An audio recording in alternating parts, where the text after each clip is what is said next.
Alors, je suis ravie de vous retrouver aujourd'hui dans un temps qui est organisé par Whittaker. Donc, Whittaker, qu'est-ce que c'est? C'est une ASBL qui œuvre, disons, pour rendre le numérique accessible à chacun, accessible à tous et à toutes. Donc, chez Whittaker, on accompagne des acteurs dans leur stratégie d'inclusion numérique. On sensibilise au sens large sur le sujet de l'inclusion numérique et également, on a créé des solutions numériques au service notamment du monde social. Donc notamment, on a créé la plateforme 1, 2, 3 Digit, qui est une plateforme complètement gratuite. C'est une plateforme, si vous ne connaissez pas, qui permet d'évaluer les compétences numériques des personnes et surtout de pouvoir proposer des parcours adaptés aux personnes en situation de vulnérabilité numérique ou de fracture numérique, donc des parcours pédagogiques pour leur permettre de progresser pas à pas dans leurs compétences numériques. Donc en fait, 1, 2, 3 Digits s'adresse à la base à toute personne qui accompagne des publics sur le numérique, donc les travailleurs sociaux, des bénévoles, des professionnels de la formation ou de la médiation numérique. Donc voilà, vraiment toute personne qui est amenée dans le cadre de ces missions à accompagner des publics sur le numérique, que ce soit le cœur de ces missions ou pas du tout. Euh, du coup, on retrouve sur la plateforme beaucoup de ressources pour accompagner la montée en compétences des publics et également pour se former soi-même en tant qu'aidant numérique. Si voilà, c'est pas le cœur de notre métier et qu'on se retrouve à accompagner des publics sur le numérique, eh bien sur 1, 2, 3 Digits, il y a beaucoup de ressources qui sont disponibles pour se former en tant qu'aidant numérique. Donc, on propose vraiment des ressources pédagogiques sur une variété de thématiques, hein, les compétences numériques de base, la sécurité en ligne, etc., etc. On a aussi une interface apprenant pour que les apprenants, enfin les personnes qui ont besoin de monter en compétence sur le numérique, puissent s'exercer en autonomie. Donc voilà, l'objectif est simple, c'est aider chacun à gagner en autonomie dans le numérique. Donc si vous ne connaissez pas 1, 2, 3 Digits, je vous invite à aller explorer la plateforme qui est totalement gratuite, il suffit simplement de s'inscrire. Alors, pour le programme du jour, je vais vous faire une petite introduction vraiment très rapide, très brise-glace sur le sujet de la e-santé. Puis, je vais prendre un temps pour vous présenter le tout nouveau module e-santé qu'on a développé du coup sur la plateforme 1, 2, 3 Digits. Puis laisser la parole à nos intervenantes du jour. Aujourd'hui, on a le plaisir d'avoir à nos côtés Nora Lotelier, qui est la coordonnatrice Wallonie des Community Health Workers, et Alicia Sculter, qui est une responsable d'équipe à Charleroi, également en Community Health Worker. Donc, je les remercie chaleureusement d'être avec nous aujourd'hui et de prendre le temps de partager leur expertise et leur expérience sur le sujet avec nous. Alors, pour commencer, je vous propose une petite question un peu brise-glace pour un peu voilà, ouvrir le sujet de la e-santé. Donc, un premier sondage pour mieux connaître vos pratiques. Hop, donc, attendez, faut que je parte de ça. Donc, la question, c'est, avez-vous déjà accompagné, il faut que je, hop, voilà, pardon, des publics sur le sujet de la e-santé? Donc, pour répondre au petit sondage, vous pouvez simplement scanner le QR code qui s'affiche à l'écran ou alors je vais vous mettre le lien de participation directement dans le chat, comme ça vous l'avez et la question va s'afficher dans un instant et ça me permet de faire afficher les réponses en direct comme ça peut être ça peut être un temps un peu interactif où on voit les réponses des uns et des autres. Donc, vous avez le lien dans le chat, sinon vous scannez ou alors vous mettez le code santé26 sur le site WooClap. Hop, donc voilà. Normalement, la question s'affiche qui est, avez-vous déjà accompagné des personnes dans des démarches de e-santé? Est-ce que oui, régulièrement? Est-ce que ça vous est déjà arrivé, mais c'est vraiment quelque chose de plutôt périodique? Ou est-ce que ça ne vous est jamais arrivé, mais vous aimeriez avoir des billes pour savoir le faire, pour pouvoir le faire, parce que pour l'instant, c'est pas le cas. Euh, donc voilà, n'hésitez pas à voter, il n'y a pas de bonne ou mauvaise réponse. Ça nous permet plutôt d'avoir une photographie du groupe aujourd'hui. Alors, on voit qu'il y a une majorité de gens qui disent que ça m'est déjà arrivé, donc c'est quelque chose de plutôt périodique. Les résultats sont assez équilibrés. Donc, il y a certaines personnes qui ont déjà une pratique d'accompagnement sur le sujet. Il y a quelques personnes qui ont répondu régulièrement et d'autres découvrent davantage le sujet. Ok, merci d'avoir répondu. Je vous propose une deuxième question, donc vous pouvez rester sur le WooClap, qui est sur une échelle de 1 à 5, à quel point vous estimez que les démarches de e-santé sont aujourd'hui accessibles pour les publics que vous accompagnez. Donc normalement, vous voyez la question s'afficher.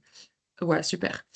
Donc j'entends la question accessibilité, pas au sens de handicap, mais plutôt est-ce que les interfaces sont faciles à comprendre? Est-ce que c'est facile d'y accéder pour les publics, de trier l'information, peut-être pour les publics un peu plus vulnérables? Donc l'accessibilité, ça voilà, renvoie à plusieurs dimensions, hein, l'équipement, la connexion, les compétences numériques, la compréhension des démarches, euh, même la confiance dans les outils, dans les services de e-santé, ou des difficultés liées à l'âge, à la langue, etc. Donc voilà, à quel point les usagers que vous rencontrez s'approprient les outils de e-santé. Hop, donc on a quelques réponses. Ok, n'hésitez pas à répondre tous. Donc, on a une moyenne de 2,2. Donc, les notes sont plutôt basses. Je pense qu'il y a une perception assez critique de l'accessibilité pour les publics en difficulté. Donc, ça confirme que malgré les avancées du numérique en santé, c'est-à-dire la numérisation progressive de toutes les démarches, bah, de nombreux freins subsistent aujourd'hui pour les publics les plus fragiles ou les plus éloignés du numérique. Et donc, l'accompagnement humain reste un levier essentiel pour éviter que la numérisation de ces services ne crée de nouvelles inégalités. Donc, merci à tous pour vos réponses qui nous ont permis une première petite introduction du sujet. Hop, si je réaffiche mon diapo. Pardon. Hop. Alors, avant d'aller plus loin, on va prendre un instant pour préciser ce qu'on entend par e-santé. Hop. Alors, l'e-santé, ça regroupe l'ensemble des outils et des services numériques qui sont utilisés dans le domaine de la santé. Donc, c'est la prise de rendez-vous en ligne, la téléconsultation, les applications mobiles, le suivi à distance, le dossier médical numérique, etc. Donc, plus largement, selon l'OMS, l'e-santé, ça correspond à l'utilisation du numérique au service du bien-être et de la santé des personnes. Donc, j'ai mis quelques chiffres sur le côté, mais d'abord, je voudrais rappeler certains grands chiffres oralement qui concernent la fracture numérique notamment. Donc en 2023, c'est 40% des Belges âgés entre 16 et 74 ans, donc toutes catégories sociales confondues, qui sont en situation de vulnérabilité numérique. Et si on se penche plus précisément sur les démarches administratives, c'est 56% de ceux qui ont des faibles revenus qui n'ont jamais effectué des démarches administratives en ligne alors qu'ils étaient censés le faire. Spécifiquement sur la e-santé, vous avez deux chiffres un peu parlants sur la slide. Donc, un Belge sur deux n'a jamais entendu parler du dossier médical électronique. Donc, attention, c'était un chiffre de 2023, donc sûrement que c'est un peu plus aujourd'hui, mais bon, ça nous donne quand même une indication. Et 25% des Belges se déclarent incapables de lancer une consultation par visio eux-mêmes, donc sans l'assistance de quelqu'un. Voilà pour la petite introduction sur le sujet. Hop, alors je vous ai parlé de 1, 2, 3 digits. Je vous ai parlé de 1, 2, 3 digits il y a un instant, donc notre plateforme gratuite qui est pensée vraiment comme un commun numérique pour les aidants. Il faut savoir que sur 1, 2, 3 digits, on a surtout développé à la base des ressources sur les compétences numériques de base. Donc comment on sert d'un ordinateur, d'un clavier, comment on envoie un email, etc. Puis petit à petit, on a étoffé notre catalogue de thématiques. Donc aujourd'hui, c'est une dizaine de thématiques de formation qui sont disponibles sur la plateforme. Voilà, la sécurité en ligne, la mobilité, l'insertion professionnelle, etc. Mais on s'est rendu compte qu'on n'avait pas encore développé de ressources sur la e-santé. Donc, on a créé vraiment là, il y a très peu de temps, un tout nouveau module qui permet de faire une introduction sur le sujet de la e-santé à des publics qui sont en difficulté. Donc, c'est vraiment un module qui s'adresse à des personnes qui n'utilisent pas de services de e-santé en ligne, qui sont vraiment un peu voilà, perdues, désemparées par rapport à la numérisation des démarches de santé, et donc des publics qui ont vraiment besoin d'être rassurés sur le sujet et de comprendre voilà, vraiment les bases de ce que sont les services de santé en ligne. Donc, je vais passer directement à une démo de ce module en direct, et donc partir de... Hop, voilà. Voilà, donc là, vous arrivez sur le module qu'on a développé qui s'appelle Comprendre et utiliser les services de e-santé en Belgique. Donc là, vous êtes sur 1, 2, 3, 10, vous avez cliqué sur le module. Alors, on va le parcourir rapidement ensemble, hein. Il est assez long, donc parfois je vais passer plus ou moins vite, mais voilà, je vous invite dans tous les cas à parcourir ce module à la suite de ce webinaire. Et je vais vous mettre directement le lien du module d'ailleurs dans le chat, comme ça, si vous voulez le copier-coller et le parcourir à la suite du webinaire, vous pouvez. Hop. Alors. Encore une fois, si vous avez des questions au fur et à mesure, parce que je vois qu'il y a des mains levées, n'hésitez pas à les poser dans le chat, donc peut-être qu'on aura le temps d'y revenir à la fin, et en tout cas, j'espère qu'on aura le temps d'y revenir à la fin. Alors, hop, voilà. J'espère que vous voyez bien. Peut-être que je vais faire un petit zoom, parce que je vois que je suis à 80%. Alors voilà, vous voyez que le module se compose de plusieurs parties. Donc là, le module débute volontairement par une question assez familière. La e-santé, c'est quoi encore ce truc? L'objectif, c'est vraiment de dédramatiser le sujet, parce que le terme e-santé peut sembler technique ou abstrait pour certains publics. Donc on ne commence pas par une définition, mais par une situation de la vie quotidienne avec Marc. Donc l'apprenant découvre Marc, qui vient de faire une prise de sang. Donc son médecin lui explique qu'il pourra consulter ses résultats via une application en ligne. Donc l'intention pédagogique, c'est vraiment de créer de l'identification, montrer un usage un peu concret de la e-santé et surtout faire émerger des réactions spontanées du public face à ce type de service. Donc le personnage n'est pas directement à l'aise avec l'outil numérique, ça permet, ça permet aux apprenants, on va dire, de se reconnaître dans la situation. Et ça permet de faire réfléchir l'apprenant sur ses propres représentations, puisque le module enchaîne avec « Et moi, je ferai quoi ?» Donc à ce stade, on va dire que l'apprenant est invité à se positionner mentalement. L'idée, c'est pas de tester ses connaissances, hein, mais de faire ressortir un peu ses perceptions, ses freins, ses inquiétudes. Et donc pour les formateurs, c'est un moment intéressant pour lancer un échange potentiellement avec un groupe, si vous présentez ce module dans le cadre d'un atelier, par exemple. Et vous, est-ce que vous auriez utilisé l'application? Qu'est-ce qui vous aurait rassuré? Qu'est-ce qui vous aurait inquiété? Est-ce que vous préférez un contact direct ou des démarches en ligne, etc. Et du coup, l'apprenant est invité à réfléchir à ce qu'il ferait dans cette situation. Donc, le module aborde, on va dire, plusieurs réactions fréquentes.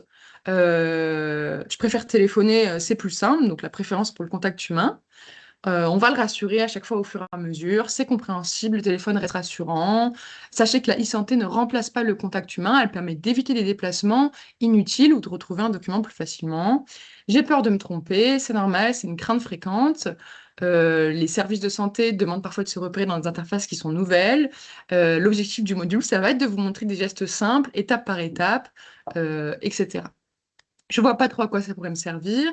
Donc c'est vrai, au départ, l'intérêt n'est pas évident, mais c'est des outils qui peuvent servir dans des situations concrètes. Je ne sais pas si c'est sécurisé. Là, on rappelle que les données de santé sont sensibles, donc que leur accès est protégé, donc que si on utilise les sites officiels, il y aura normalement aucun problème au niveau de la sécurité. Donc voilà, à chaque fois, le module apporte des explications un peu rassurantes et montre que les préoccupations sont normales. Une fois les freins abordés, le module vient définir la e-santé, du coup, comme l'ensemble des outils numériques utilisés dans le domaine de la santé. Il explique que c'est des outils qui peuvent être aussi bien utiles aux patients qu'aux professionnels de santé. Et la séquence se termine d'introduction par plusieurs exemples d'utilisation concrets. Donc, consulter un résultat d'analyse, sur un remboursement, envoyer un document à sa mutuelle, prendre rendez-vous en ligne, etc. Donc, je pense que vous l'avez compris, l'objectif pédagogique de la première partie, c'est vraiment familiariser les apprenants avec la notion de e-santé, commencer à rassurer face aux éventuelles craintes et montrer, on va dire, l'intérêt concret des outils dans la vie quotidienne. Hop. Donc là, c'est un peu la même chose. Oui, on est un peu sur la même chose pour montrer l'intérêt du coup. On a des exemples qui montrent un peu les bénéfices à utiliser les services de e-santé. Donc là, par exemple, Karim demande un remboursement pour un stage de sport de sa fille.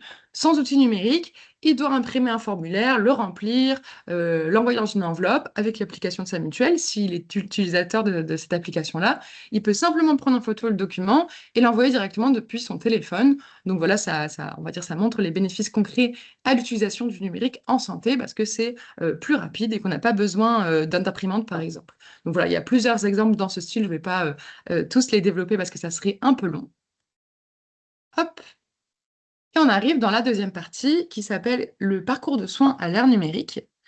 Donc cette séquence commence par une très courte vidéo qui montre comment différents acteurs, hein, donc patients, médecins, laboratoires, mutuelles, peuvent être amenés à utiliser ou à partager des données de santé au cours d'un parcours de soins. Donc l'objectif, c'est vraiment de faire comprendre que le numérique ne remplace pas les professionnels, mais qu'il facilite, disons, la circulation des informations et de certaines démarches. Donc pareil, je ne vais pas vous passer la vidéo parce que ça serait un peu long et surtout que c'est réexpliqué, on va dire, juste après. Hop, donc là, on a tous les interlocuteurs, disons, qui interviennent dans le cadre d'un parcours de soins et qui vont être amenés à manipuler des données de santé qui sont illustrées. Hop, oups, pardon.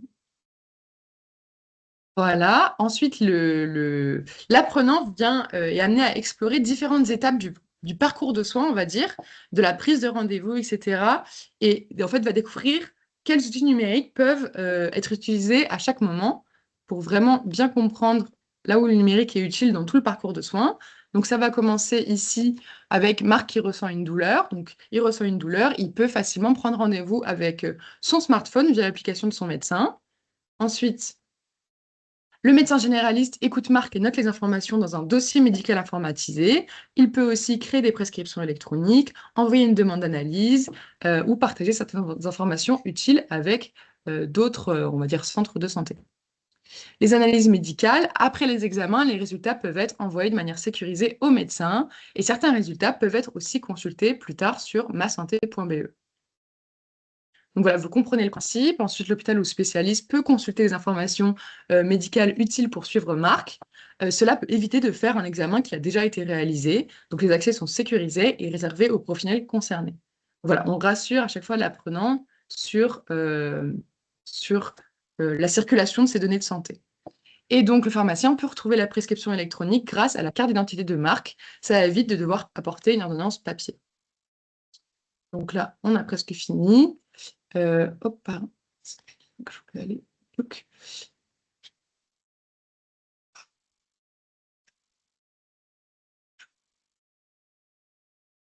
Bon, je ne vais pas cliquer là, mais je pense que c'est le zoom de mon écran. Bon, c'est Marc qui consulte ses résultats sur Ma Santé, cette image-là, et qui peut consulter ses résultats d'analyse, ses prescriptions, etc. Et ensuite, il peut consulter son application de mutuelle, et il peut suivre ses remboursements, envoyer des documents, télécharger une attestation, etc. Donc, voilà. Donc, là, c'est encore un rappel de où interviennent les outils numériques dans un parcours de soins. Euh, Le module rappelle que les professionnels de santé restent responsables des actes médicaux, ils produisent des analyses des informations, ils posent des diagnostics, ils proposent des traitements, et le patient, quant à lui, peut consulter certaines informations, suivre ses démarches et gérer davantage certains aspects de son parcours de santé. Hop. Donc voilà pour cette partie, je vais passer à la suite. Euh, Alors, hop, cette partie du module ensuite va présenter les principaux outils numériques que les citoyens peuvent rencontrer dans leur démarche de santé. L'objectif, c'est de montrer que chaque service a une fonction spécifique et qu'il est utile de savoir les distinguer. Donc, le module a introduit d'abord forcément masanté.be, donc le portail officiel qui permet d'accéder à différentes informations médicales via une connexion qui est sécurisée.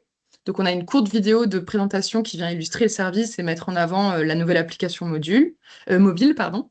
Donc voilà, l'objectif, c'est de familiariser les apprenants avec cet outil qui est vraiment voilà, central dans la e-santé en Belgique. Ensuite, on vient présenter les applications de mutuelles. Donc, le module explique que les applications de mutuelles sont davantage destinées aux démarches administratives, le suivi des remboursements, l'envoi de documents, etc. En fait, voilà, cette partie-là a pour but d'aider les apprenants à comprendre les différences entre les informations médicales de masanté.be et les démarches administratives des mutuelles. Et enfin, on nous présente les services numériques complémentaires. Donc, par exemple, les services proposés par certains hôpitaux, laboratoires ou centres de soins, etc. Parce que c'est des plateformes qui peuvent aussi permettre parfois de prendre rendez-vous, de consulter certains documents ou suivre certains documents liés à une prise en charge de soins. Voilà, le message clé, c'est qu'il existe plusieurs services numériques de santé, chacun ayant un rôle précis. Et donc là, l'apprenant est invité à situer chaque service de santé au travers d'une démarche. Et donc, il y en a un petit exercice comme ça. Donc, je veux retrouver une ordonnance. Est-ce que c'est sur ma santé? Est-ce que c'est sur l'application de mutuelle? Ou est-ce que c'est sur un service plutôt annexe? Donc, moi, je le range là et j'ai eu juste. Je veux consulter un résultat de prise de sang. Je veux vérifier la date de mon rendez-vous à l'hôpital. Voilà, c'est un petit exercice pour s'assurer que l'apprenant a bien compris la différence entre les services. Donc, je ne vais pas vous faire l'exercice en entier. Hop. Et donc là, on a un petit carré un peu interactif de quoi a-t-on besoin pour utiliser ces services. Donc, forcément, d'une connexion Internet, d'un moyen de connexion sécurisé. Donc, c'est souvent HitMe, etc. D'une adresse email ou d'un numéro de téléphone, hein, souvent pour recevoir les codes de confirmation. Hop. Donc voilà pour cette partie. Et ensuite, on a un développement un peu plus important de découverte des fonctionnalités de masanté.be, puis des mutuelles. Donc là, on va développer un peu plus, après avoir présenté la différence entre ces services-là, on développe un peu plus pour que l'apprenant sache un peu plus comment vraiment concrètement les utiliser. Hop. Donc là, on a aussi pareil des petites cartes un peu interactives qui vont montrer un peu l'intérêt qu'il y a à utiliser masanté.be. Donc par exemple, vous savez plus si vos vaccins sont à jour, bah, Ma Santé permet de vérifier certaines vaccinations enregistrées. Donc voilà, c'est utile à ce niveau-là. Donc on nous présente les fonctionnalités principales de masanté.be. Je ne vais pas toutes vous les lire, mais voilà, on a des petits tiroirs comme ça et l'apprenant peut se renseigner sur le sujet. Hop. Et ensuite, là, on a quelque chose d'assez intéressant, c'est vraiment la découverte de l'interface. Donc, comme ça, l'apprenant a un premier aperçu de l'interface de masanté.be s'il n'est pas utilisateur, et il peut apprendre à se repérer sur l'interface. Donc, à chaque fois, ici, on a des petites vignettes où on va développer chaque partie. Donc là, vous retrouvez le dossier médical. Ici, vous retrouvez vos documents. Cette section vous permet de voir les prescriptions électroniques. Dans mon équipe de soins, vous pouvez gérer le partage de vos données et voir quel profil de santé participe à votre suivi. Donc voilà, là, c'est intéressant pour apprendre à se repérer dans l'interface qui pose souvent problème pour les apprenants. Hop, ensuite, on nous propose une petite activité pratique et du coup, directement aller télécharger l'application Ma Santé. Donc voilà, ça va être développé de long en large, mais je ne vais pas tout vous montrer. Je pense que vous comprenez le principe. Et encore une fois, on a un petit quiz, souvent avec une petite touche d'humour pour s'exercer sur le sujet. Donc, qu'est-ce qu'on peut faire sur Ma Santé? Est-ce qu'on peut commander une pizza? Non. Modifier son passeport? Non. Consulter un résultat médical? Oui. Etc., etc. Donc là, ensuite, c'est un peu la même chose, mais sur les applications de mutuelles. Donc c'est vraiment la même chose que le développement sur Ma Santé. Euh, le module donc présente les fonctionnalités les plus courantes, comme le suivi des remboursements, etc., l'envoi de documents. Donc là, c'est pareil, on nous présente un peu des exemples concrets pour nous montrer les bénéfices qu'il y a utilisés à l'application de mutuelle. On a les principales fonctionnalités des applications de mutuelle. Et on a l'activité pratique où on nous invite encore une fois à rechercher l'application de notre mutuelle pour la télécharger. Donc normalement, on a essayé de toutes les renseigner. Donc il faut en effet que l'apprenant sache de quelle mutuelle il dépend, mais on a les liens qui redirigent vers toutes les mutuelles. Et encore une fois, on a un petit quiz pour s'entraîner. Qu'est-ce qu'on peut faire avec l'application d'une mutuelle? Donc, voir ses remboursements, oui. Télécharger une attestation, oui. Commander des médicaments en pharmacie, je crois pas. Bon, voilà, etc. Et donc, la séquence se termine par des petits cas pratiques un peu fréquents et des aides en cas de blocage. Donc, c'est vraiment des exemples à chaque fois avec la solution. Puis là, ce qui est pas mal, c'est que si vous présentez ce module à des apprenants, c'est de le faire en direct avec eux dans l'idée. Donc, imaginons, vous avez des apprenants en face de vous, vous leur posez le cas concret. j'ai un rendez-vous médical avec un nouveau médecin. Je lui ai dit que j'ai passé des radios des poumons il y a quelques mois. Ce dernier me demande si j'ai accès à ces radios, que puis-je faire? Donc là, vous pouvez poser la question directement aux apprenants et ensuite il y a la solution qui s'affiche. Et donc voilà, dans toute cette partie, c'est que des petits exemples comme ça, un peu pour s'exercer sur le sujet. Et enfin, le module se termine par un quiz de validation des compétences. Voilà, vérifier que la personne a vraiment bien compris tout ce qui lui a été exposé aujourd'hui. Donc, à quoi sert principalement ma santé, etc. Donc voilà, il y a plusieurs questions. À chaque fois, l'apprenant a un feedback et peut recommencer le quiz s'il se rend compte qu'en fait, il n'avait pas les bonnes réponses. Donc voilà, c'est un peu pour vous illustrer tout ça. Donc voilà pour le module e-santé qu'on a développé. Donc voilà, l'objectif pédagogique, vous l'avez compris, c'est de permettre aux apprenants de repérer quel outil utiliser selon leurs besoins et de renforcer leur autonomie dans les démarches de santé numérique en leur faisant une première introduction des principaux services de e-santé et leur montrer les bénéfices qu'il y a à utiliser les services de e-santé. Alors voilà pour la présentation du module, j'espère que vous aurez l'occasion de vous y pencher, de le regarder après ce webinaire. Euh, hop, voilà. Je vais maintenant m'arrêter de parler parce que j'ai beaucoup parlé, arrêter de partager mon écran. Et je vais laisser la parole aux intervenantes pour la seconde partie, on va dire, de ce webinaire. Donc, merci encore à elles pour leur présence. Donc, je vais les laisser leur présenter, je vais les laisser présenter le concept des Community Health Workers, de ce qu'elles font pour accompagner le public dans leur démarche de santé, voilà, des configurations qu'elles rencontrent dans leur métier. Et voilà. Ouais. Oui, bonjour tout le monde. Donc moi, comme Victoria l'a dit, moi c'est Laura Notelier et je suis la coordinatrice pour la Wallonie des CHW. Donc voilà, quelques mots sur pourquoi on est là, qu'est-ce qu'on fait finalement nous sur le terrain. Notre mission, c'est vraiment de connecter ou reconnecter les personnes qui sont en situation de vulnérabilité, les reconnecter aux soins de santé et en réduisant les obstacles qu'ils vont rencontrer pour accéder à ces soins. Alors, comment on va le faire? On va les informer. Comment fonctionne le système de soins de santé en Belgique? Quels sont leurs droits? Comment y accéder? On va aussi les orienter dans le système pour trouver un médecin, pour trouver un service, etc. Et on peut également les accompagner pour introduire, voilà, pour démarrer les démarches avec elle dans un objectif d'autonomie ou alors d'avoir un réseau autour de la personne pour qu'elle puisse alors fonctionner aussi sans nous par la suite.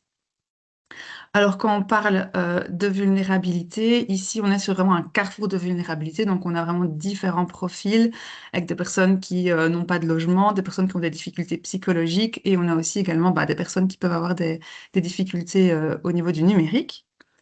Les particularités de notre travail, c'est notre méthodologie d'approche. Donc, nous, on est vraiment dans l'aller vers. Ça veut dire qu'on n'a pas un bureau fixe, nous, où on va recevoir en tant que CHW, mais on va aller vers l'environnement de la personne. Donc, on va avoir des permanences, mais dans les structures vraiment de terrain. On va également faire des maraudes, on va participer à des événements locaux. On peut également aller à domicile ou alors accompagner dans des rendez-vous, mais on va vraiment essayer d'aller vers la personne. Et on a également le profil des CHW où on ne recrute pas les personnes sur base d'un diplôme, mais sur base de leurs connaissances, des personnes en situation de vulnérabilité, des obstacles pour accéder aux soins de santé, du quartier également. Mais c'est des connaissances qui sont soit apprises via une expérience professionnelle, mais aussi par le vécu qu'elles ont rencontré. Donc on a vraiment des profils très diversifiés et qui vont alors aller vers les personnes pour créer un lien de confiance et les accompagner vers les soins de santé. Et donc, on est présent dans la Belgique, on n'est pas présent partout, on se développe encore, on est encore en projet pilote, mais ici, en Wallonie, on est présent à Charleroi, Liège, Verviers et Eupen et La Calamine. Et juste pour avoir une petite idée de ce que ça représente, pour le moment, depuis janvier, on est environ sur toute la Belgique équipe, on est à 41 personnes équivalent temps plein et on a pu accompagner individuellement donc 4366 personnes. Donc parfois ça peut être des one-shots, mais ça peut être aussi sur plusieurs accompagnements. Et on fait également des interventions de groupe, que ce soit pour présenter notre travail, mais également pour expliquer, bah voilà, c'est quoi les soins de santé, etc. Et donc là, on a pu en faire 571. Voilà, c'est pour donner une idée un peu large de ce qu'on fait sur le terrain et pourquoi on est là. Et je vais laisser la parole alors à Alicia, qui est responsable d'équipe à Charleroi et qui a aussi été CHW sur le terrain pour un peu plus parler vraiment de l'e-santé. Bonjour, donc comme ma collègue le disait, moi c'est sculpteur Alicia. Donc avant d'être responsable d'équipe sur Charleroi, j'étais pendant quelques années sur le terrain. Et donc voilà, je vais pouvoir un peu vous expliquer tout ce qu'on a pu mettre en place et qu'on met encore en place actuellement. Donc nous, les demandes nous arrivent vraiment pour installer un outil e-santé ou même utiliser l'outil directement. Donc ça, je vous expliquerai peut-être sur les prochains slides un petit peu comment on fait vraiment pour expliquer à nos bénéficiaires le suivi. Et aussi, on est contacté par tout ce qui est des demandes indirectes, donc l'accès à un droit qui est lié à l'utilisation d'un outil. Tu sais passer, Laura? Donc ça, c'est plus, donc je vais aller un peu plus dans le détail dans les situations que les CHU rencontrent. Donc, c'est vraiment des demandes qui sont récurrentes. On est contacté assez souvent pour installer ou apprendre à utiliser une application, donc l'application It's Me. Donc, c'est vraiment l'application qui va donner l'accès à se connecter à divers portails qui sont utiles pour pouvoir se connecter au réseau santé. On parle du réseau santé, c'est très large parce que ça peut être une application mutuelle, ça peut être ma santé, ça peut être My Handicap, c'est vraiment très large, tout ce qui est les portails pour l'accès aux soins. Et donc, ça va être une des missions que nous, on va traiter. Donc, on va aller vraiment vers la personne, lui expliquer comment on va intervenir. Donc, on va vraiment prendre le temps avec la personne pour lui expliquer. Le but n'est pas de le faire à leur place, mais de vraiment aller leur expliquer comment ils vont pouvoir utiliser cette application. Donc, on le fait avec eux.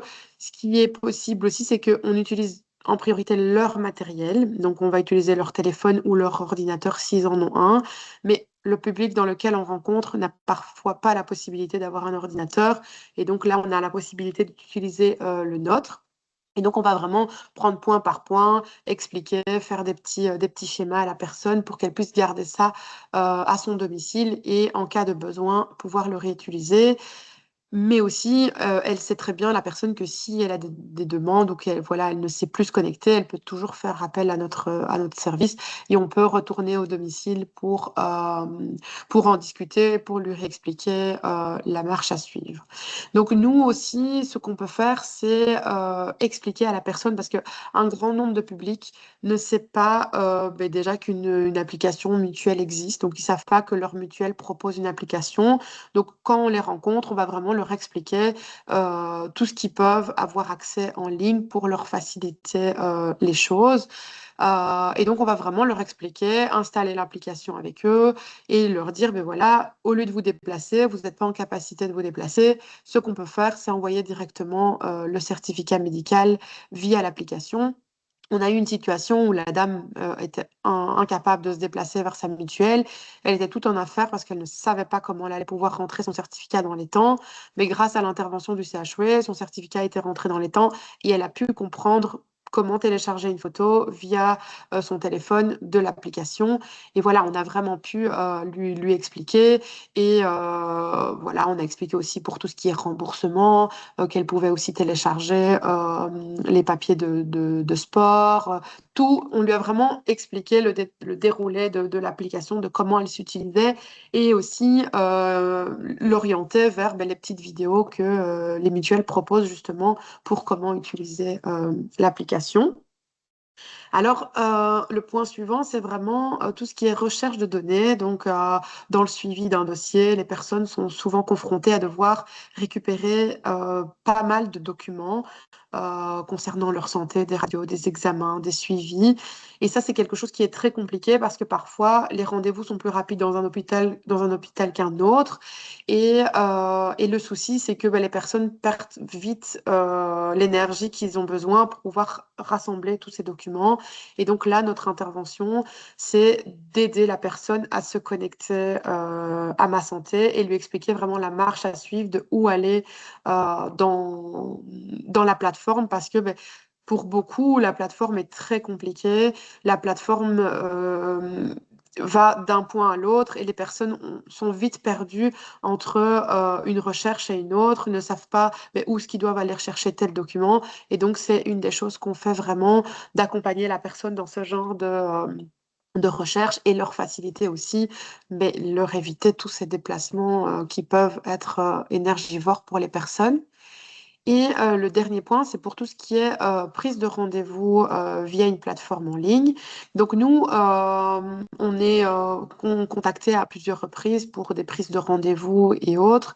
Et beaucoup, en fait, ne savent pas que certaines plateformes existent pour la prise de rendez-vous. Je parle pour les hôpitaux, pour les médecins, pour les spécialistes. Et parfois, ça peut aussi compliquer la chose parce que quand la personne n'a pas d'adresse mail, ça complique vraiment toute la prise de rendez-vous. Quand ils sont sur la plateforme, ben, il y a des pictogrammes, il n'est pas écrit vraiment mis en avant qu'il est conventionné, pas conventionné, semi-conventionné. Il faut vraiment aller dans la plateforme, cliquer dans le rendez-vous pour avoir le plus d'informations possible. Et plusieurs personnes se sont déjà fait, on va dire, avoir en prenant un rendez-vous qui était disponible rapidement. Mais après le rendez-vous, ben, la consultation était très onéreuse parce que ben, le médecin n'était pas conventionné.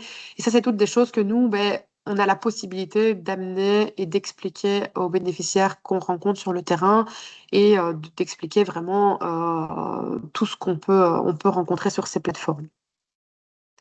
Donc ça, c'était pour tout ce qui est un petit peu des situations qu'on a rencontrées. Et puis au niveau des difficultés rencontrées, donc au niveau des compétences numériques, c'est installer une application. Un grand nombre de personnes ne savent pas installer une application, ne savent pas comment faire. Je prends l'exemple d'Itsme. Pour se connecter, si on n'a pas d'ordinateur avec le lecteur de carte, on va devoir passer par sa banque. Beaucoup de gens se disent avec les arnaques, moi je n'ose pas me connecter, j'ai peur des arnaques, on vide mon compte. Et donc là, ce que nous, on fait, c'est que pour rassurer la personne, on explique que voilà, c'est une procédure normale, qu'il n'y a pas de danger, qu'ils peuvent le faire. Mais voilà, on va le faire avec notre ordinateur. Comme ça, les accès sont donnés, ils peuvent se connecter, ils sont rassurés. Mais on va quand même les rassurer sur la situation où voilà, c'est tout à fait normal et qu'il ne faut pas avoir de crainte par rapport à ça. On va leur apprendre aussi à naviguer dans les différents outils. On va les apprendre, comme je le disais tout à l'heure, à télécharger une photo et la mettre dans l'application donc mutuelle. Et donc, comme je le disais, les gens ils ont une certaine méfiance par rapport à l'utilisation des données, aux arnaques, aux fausses manipulations, parce que ça peut aller très vite. On est vite redirigé d'un site à un autre. Et parfois, avec les consentements et tout ça, les gens ont déjà peur, rien qu'arriver là, ils ont déjà peur de continuer. Et donc, ça les braque et ils ne vont pas plus loin. Et donc, on a aussi des difficultés au niveau de la communication. Donc, le vocabulaire qui est utilisé sur certaines plateformes, mais n'est pas forcément adapté au public qu'on rencontre. Donc, là, nous, avec des mots un peu plus simples, on va pouvoir les aider à comprendre ce qu'il en est sur la plateforme. Certains pictogrammes sont parfois incompris ou très difficile à déchiffrer pour certains. Donc pareil, on va pouvoir amener notre expertise. Et par rapport à la barrière de la langue, certaines plateformes ne sont disponibles qu'en une, deux ou trois langues. Or que nous, on rencontre un public tellement varié, qui parle tellement de langues, que c'est très difficile pour eux de pouvoir comprendre ce qu'il est stipulé via ces plateformes. Et donc, on va pouvoir aussi aider la personne à lui expliquer vraiment en détail et le fait de le faire deux, trois fois avec la personne, ça va vraiment pouvoir la mettre en confiance et l'aider à pouvoir naviguer dans ces différentes plateformes. À savoir que nous, on est toujours disponible pour les personnes. On va toujours leur expliquer, comme je le disais au début, on ne va pas faire à leur place parce que c'est pas le but. C'est vraiment leur faire comprendre et qu'ils puissent utiliser et qu'ils soient autonomes dans l'utilisation des outils. Mais voilà, on est disponible. Et ce qu'on peut faire aussi, c'est les orienter vers des modules, comme par exemple tous connectés via les espaces citoyens et les CPAS, pour pouvoir avoir des petits outils en plus qu'on pourrait leur apporter. Je pense que pour ce slide-là, j'ai fait le tour. Et aussi au manque d'informations, désolé, le manque d'informations qu'il y a sur les plateformes, parce que parfois on passe d'un site à un autre, et puis bah, la personne ne se retrouve plus sur le site, et les informations ne sont pas assez claires, ils ne savent pas vraiment dans quelle rubrique ils doivent s'orienter pour pouvoir, par exemple, avoir les résultats de leur prise de sang pour aller chez le médecin. Voilà, c'est tout ça qui est repris, on va dire, dans le manque d'informations. Et donc voilà, ça je l'ai expliqué, on va dire, quand j'ai donné les exemples et juste le slide avant, mais nos actions concrètes, c'est vraiment expliquer l'intérêt de l'outil, apprendre en plusieurs étapes. Comme je le disais, on va vraiment prendre le temps, on va détailler, on va faire des répétitions, lui apporter des fiches techniques qu'on va réaliser avec le bénéficiaire. Donc, c'est pas nous qui avons des fiches techniques bien définies, c'est le bénéficiaire qui va mettre avec ses mots à lui, sa compréhension à lui, pardon, comment il doit faire pour accéder à la donnée dont il a besoin. Et donc, comme je le disais, on va utiliser le matériel du bénéficiaire avec le bénéficiaire. Si c'est pas possible, on va pouvoir apporter notre matériel à nous. Et alors, comme je le disais également, on va orienter la personne. Donc, on fait de l'accompagnement individuel. On va l'accompagner vers des modules d'apprentissage ou vers un membre de la famille pour vraiment avoir une aide encore plus approfondie. Donc, ça, c'est vraiment pour tout ce qui est exemple, les cas concrets et les actions que les CHU peuvent apporter sur le terrain. Oui. Et ce qu'on peut préciser aussi, c'est que voilà, on a vraiment un profil très très varié de personnes qu'on rencontre. Donc il y a des personnes qui auront juste besoin d'une information, un one shot.